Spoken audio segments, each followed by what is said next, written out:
whiskers they have. And those that are being farmed now lack that old aquarium tank flavor. They have a much fresher flavor. Let me show you how to clean him. First of all, you just make an incision in the skin, and then you reach. You see, the skin is more like leather, and you grab it with a pair of pliers. Come here, you. And then you just pull on it, and it will come. If you pull in the right spot, it will come right off.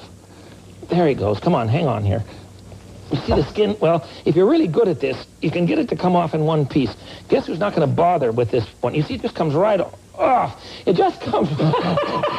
All right, so buy yours already skinned. Much easier to buy it from the fishmonger, already cleaned up. That's how I buy mine.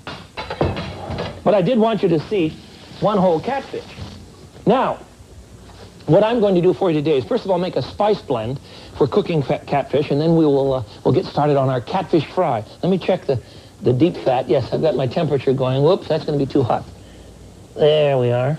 It's very important that when you fry, you know I don't fry a lot of deep stuff. You know, I don't even believe in deep-fried food, but it seems to me if we're going to talk about Americana, a deep-fried catfish is a very American dish. And of course, we're serving it with hush puppies. Now, first of all, the seasonings that we want to prepare are very, very easy. This is a dish, a blend of seasonings that is very close to what they use at bookbinders in Philadelphia. Not exactly the same, but close. 1½ tablespoons of celery seed. I'm going to make my own celery salt. And I'm just going to put that right in the old food blender. This is a small size, so it'll work well. And I want 1½ tablespoons of salt. And then I want to add to that a couple teaspoons, hope you're getting all of this, 2 teaspoons of cayenne pepper. Yes, this is going to be hot stuff, literally. 2 teaspoons of cayenne pepper. And to that we will add 1/2 tablespoon, here it is, of English mustard. I like Coleman's. You can use anything you want. 1/2 tablespoon of dry English mustard. Coleman's for me is just the very best. Then I want 1/2 tablespoon of thyme, my favorite. Where is the old thyme? Here he is. You can't do Southern cooking without thyme. Okay, 1/2 tablespoon of thyme. There we are. 1½ tablespoons of paprika. This will all be in a book for you sooner or later, so don't become upset if you don't get it right now. 1 teaspoon of black pepper, and I'm grinding mine from scratch, of course, in preparation for catfish fry. And 1/2 teaspoon of ginger, and this is dry ginger, you see. 1/2 teaspoon of ginger, a couple of bay leaves, and then the thing that I do not do is to add a teaspoon or so of MSG. I don't really think you need that in your food. I'm convinced we're eating too many chemicals already, so a couple of bay leaves. These are awfully little, so I'm putting in such a one. Then we'll just grind that all up and be ready to start frying the catfish. I'll just let that go for a second here while I clean up my mess. Oh, that's enough. All right, we have a marvelous blend now for our catfish, and this is what we do. It's very simple to prepare catfish. First of all, you want, let's see here, we want 1/2 cup of flour into a dredging dish, 1/2 cup, and then 1½ cups of cornmeal. That makes a good blend for our mixture. 1½ cups of cornmeal, and then we're going to put in some, there we go. Then we're going to put in some of our spice, our seasoned fish mixture. Oh, this is good stuff. There we are. I'll just throw in a bit. What am I putting in? I'm putting in 1/2 tablespoon. I'm guessing at that, but we're close. We'll mix that up, and we're ready now to go to the fat pot. Let me check the temperature here. And we're fine, all right? We're ready now to go to the fat pot with our fish. So let's get the fish, and into the kettle we go. My basic love of dogs and my experience breeding dogs makes me enjoy my career as a veterinarian even more. David Qualls, top breeder of champion Siberian Huskies and doctor of veterinary medicine.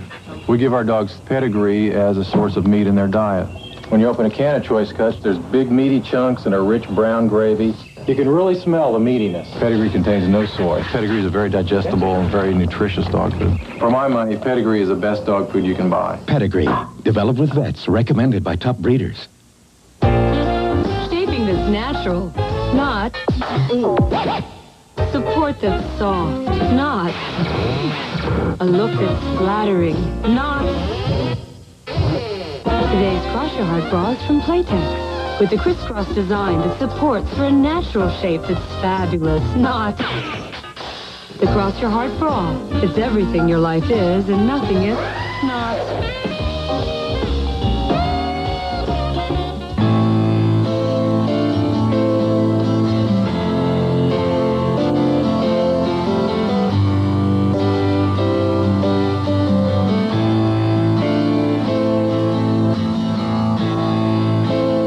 Few things in this world worth risking your life for.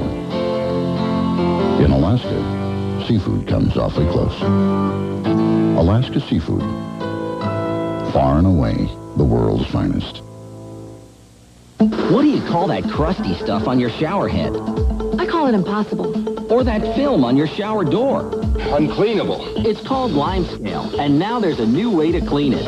Introducing Comet Limescale Remover, specially designed to penetrate and dissolve limescale. You see, the minerals in your water can build up. Regular cleaners can't cut it, but new Comet Limescale Remover can, leaving everything incredibly clean. New Comet Limescale Remover. When others can't cut it, Comet can. We now return to the Frugal Gourmet on Lifetime. Here's the catfish all ready to go. What you've done is to purchase catfish already skinned, you see? So all I have to do is cut it into big frying-sized pieces. There we go. That piece will work. I don't want this gill part. I'll just put that back and we'll continue with another piece here.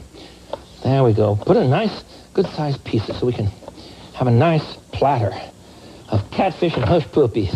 All right, we will dredge the fish in a bit of milk and then immediately into the cornmeal, flour, and seasoned spice mixture.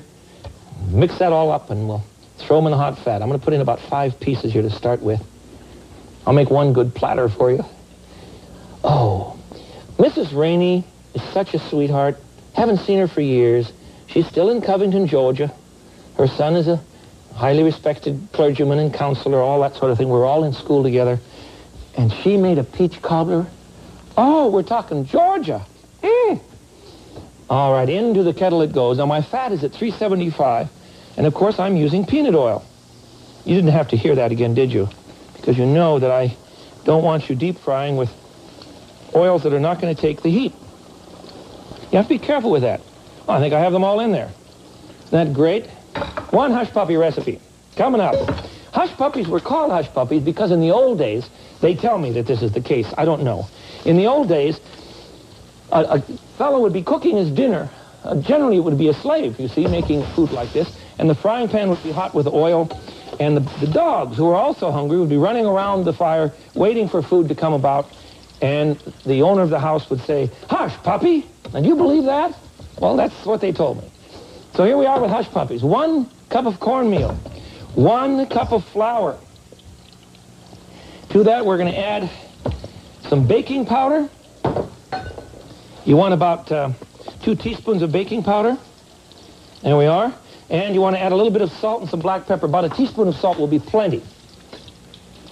Whoops, we must stop at this point and remove the fat.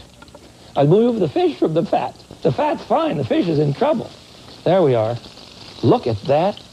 Golden brown. Jeffrey, how do you do it? I can hear him yelling in Georgia. I just hear you yelling in Georgia. He shouldn't have put that herb mixture in there. Just plain cayenne peppers, all my grandma used to do. I know that, sir. I know that. However, I think it's really very good this way. So I'll fix up a platter for you in just a minute as soon as we finish our hush puppies, and we'll get ready for dinner. All right, I have the salt in the pan along with the baking powder, the cornmeal, and the flour. Now I need a little pepper. There we go. Now mix all of that up. You must blend your dry ingredients first. You know that. You know that. And then we'll add some... These are onion hush puppies. All right.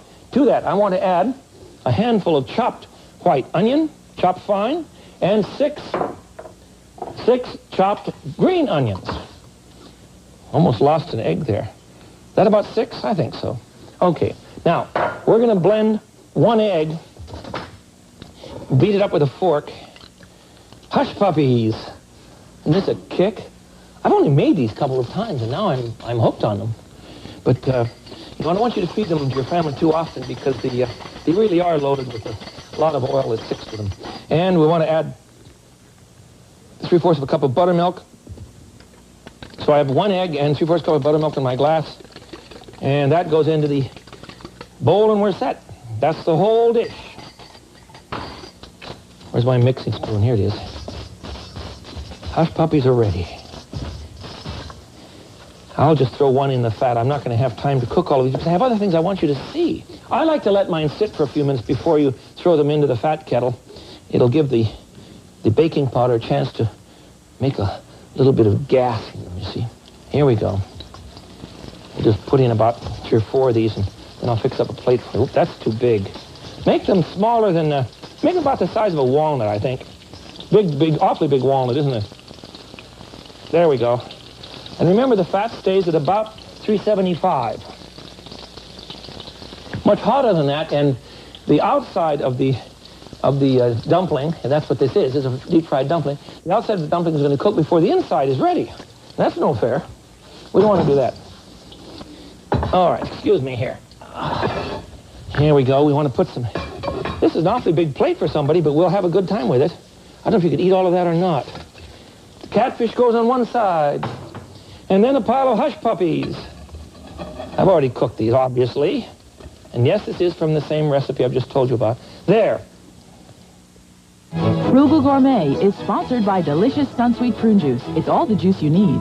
We're lost. We are definitely lost. So is my bliss sticks. We should head east. My lips can't go another step. Here, use this. Nah. What's the difference? Moisture. Of all leading brands, only Blistex ointment contains moisture in an advanced moisture system, plus medication that penetrates to relieve dry, cracked lips. I got it. Oh, good. You know where we are? Nope, but on my Blistex. Found Blistex. Yeah. Medicated Blistex. Your lips are lost without it. Not long ago, I started tap dancing. And almost 8 miles later, I arrived in the world record book. That takes a lot of juice. Sunsweet prune juice. All the juice you need. Introducing a whole new view of oil of Olay. Fact, it increases resiliency and hydration from day 1. Olay Texture Me has actually improved skin's texture, softening up to 30%, smoothing so tiny wrinkle lines seem to disappear. Fact, you can pay $35 a bottle for all this high performance. But 78 million Oil of Olay users would find that hilarious. Oil of Olay. Younger looking skin is proof that it works. Laura Glenn is being dragged down by a tough cold. But she's about to break free with an effervescent rush of relief. It's Alka-Seltzer Plus cold medicine. Pills take time to dissolve, but Alka-Seltzer Plus is ready the moment you take it. Rushing powerful medicines to soothe your aches. Relieve your runny nose. Free your breathing. Nothing rushes relief like Alka-Seltzer Plus. Introducing Kraft Salsa Ranch, a salad dressing born of excitement. We chopped a spicy blend of garden vegetables, then cooled it off with our creamy ranch. Try new Kraft Salsa Ranch dressing. The excitement we put in has got to come out. Mother, wife, doctor, when what you do... A 2-year-old fell from the second-story window. ...defines who you are. I'm a mother, and my child is sick, too. Someone pays the price. You know, you're hardly ever at home, and when you are, all you do is talk about your work. Melanie Mayron in the Lifetime world premiere movie, Other Women's Children. Tonight at 9, only on Lifetime. Portrait of a Teacher, premiering Saturday, February 5th, here on Lifetime. We now return to the Frugal Gourmet on Lifetime. Let me see. I can just put this right here, I think. Grilled catfish is very, very easy to make, and all you do is simply marinate the catfish in a little olive oil and some melted butter, a little bit of lemon juice, and some salt and pepper. Here's a poached catfish. And this is wonderful stuff. We simply poach this in a bit of seasoned fish broth, or you can use chicken broth. I threw in a little bit of dill, and I think my cook put in a shot of wine vinegar to hold it together. A little bit of wine vinegar in a poaching solution will keep things from falling apart. Did you know that? All right, now it's time to get into the big-time stuff. Let me get rid of the fat, and we're going to do blackened catfish. Now, don't laugh at me, because you know that I have trouble with the idea that people are blackening everything. I see no point in it. That is to say, blackened scallops and blackened oysters, that's a horrible thing to do. And the poor redfish, you know, we've now put the redfish on the endangered species list. So we've got to be careful with this sort of thing. But this is still a good dish. Let me show you how to make it. It's very, very simple. Let's see, here it is. I think that when Mr. Paul Prudhomme thought this one up, that he was simply amazed that it became so incredibly popular, and everyone got in on the act. Some guy in Seattle tried to sell blackened salmon the other day. Shut him down. Seattle would not do such a thing. But catfish is very versatile. It's kind of like the shmoo in Little Abner. Do you remember that?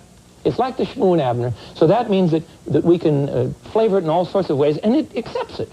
And this one, it works very well with blackening. So here we go. For blackened catfish, we want to put into we want to mix up spices first. Who's got the paprika? Well, let's see. What did I do with it? Here it is. I want 2 tablespoons of paprika. 1, 2. I want 2.5 tablespoons of salt. Now, please remember that this is a very salty, hot dish. And you keep this stuff and use it over and over again. I'm using onion powder. No, you've never seen me use onion powder. But you can't put, a teaspoon, please, teaspoon of onion powder. You can't put fresh onion in this dish because it's got to be powder so that it'll hit this pan. So the pan's getting very, very hot. I want 1.5 teaspoons of garlic powder. And are you ready for this one? 1.5 teaspoons of cayenne. Wow! That's murder. If you want to cut down on that, you go right ahead. And about 2 teaspoons of lemon pepper. Now, I just bought this at the old market. 2 teaspoons of lemon pepper. There we go. And remember I told you earlier that thyme is an absolute necessity in Southern cooking. So we're going to add 1 teaspoon of thyme and 1.5 teaspoons of basil, which I do not see. We got any basil? I bet it's over here. Track down the old basil. Come here, you rascal. There we are. 1.5 teaspoons of basil. There. Now stir that up, and you have the official, well, one of the official blends. This is not Paul Prudhomme's recipe, though he's very kind at giving out the formulas for all of his blackening salts. You can find them in any of his cookbooks. Okay, I think my pan's... You've got to heat the old black frying pan until it just tries to get off the stove. When it starts to try and move off the stove and plead for mercy, you know the pan's hot. In the meantime, melt a stick of butter. I'm going to cut some fillets first. Let me get some fillets out here for us. Okay, this will do. Here we go. Isn't fish a kick? It's just wonderful stuff. And you should eat more of it, please. It's very good for you, and it's a wonderful thing to serve your children.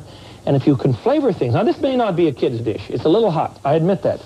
But my point is that if you flavor fish properly, children are going to enjoy it. I believe that's true. People tell me that, oh, my kids won't eat fish, you see. I don't think that's true. You haven't really tried. You haven't really tried. Okay, maybe you have tried and you're still in trouble, huh? I'm going to mix up my spices. Into the dish they go. Now, this is going to make a lot of smoke, so you will remember that if you're going to do this in your own kitchen, you have to do it in a very well-ventilated place. So we put the melted butter on the fillets, and then we'll dip them into this incredible peppering mixture, coat them on both sides, and then into the frying pan they go. And this is the name of the game. You see what I'm talking about here? You don't do that. You don't do that in a normal kitchen unless you have a good fan going. I'm just going to cook a couple of slices. I think that'll be plenty here. Okay, one more. Smells heavenly, sets off the burglar alarms, shuts down the whole building, makes you call the landlord, but it's very good. The idea here is that you're putting a crust of burned, dried herbs and spices on the outside of the fish. There, I think I'm ready to turn that. It just takes a minute. Just no time at all. Well, not quite, but I will do this. And remember, I've told you before, please don't. Wow, that... I feel like an old smoked bacon side. Don't ever put your head over a hot pan. You're going to have things spit in your face. You're going to burn your hair. And you don't want to do any of those things. All right, you see how it's blackening? Now, you don't want to burn it. That's not the point. We want to seal it up. I'm going to turn off my pan here before we call the Chicago Fire Department. We've got an awfully good fire department in this city, and I'm assuming they're parked right outside the door on their way. But I think I'm going to take it out. It doesn't take long. These are not done. But I want to talk with you about other dishes. You understand the principle? There we are. There we go. Isn't that a kick? Blackened catfish. That's a wonderful idea. I have a dish somewhere around here of creamed catfish. Oops, it's down here. Here it is. Creamed catfish. I've simply poached it in a little bit of fish broth and cream with a little bit of tomato paste or sauce, a little bit of paprika, some normal seasonings for you. And then I added an additional bit of cream. Let me close this up and find a, here we go, find a pad so I can open this up for you. Then took the fish out of the kettle after it poached for about 8 to 10 minutes. It doesn't take long on catfish. And then I reduced the sauce so it was a little bit thick, and you have a wonderful, look at that. Isn't that gorgeous stuff? Oh, I want to put that on some pasta right now. Let's do it. Where is a plate of pasta? Here we are. Here we go. If we were to, where's my ladle? Go. If you were to continue there we are, continue to thicken the sauce. It's very easy, you see. You simply just, there.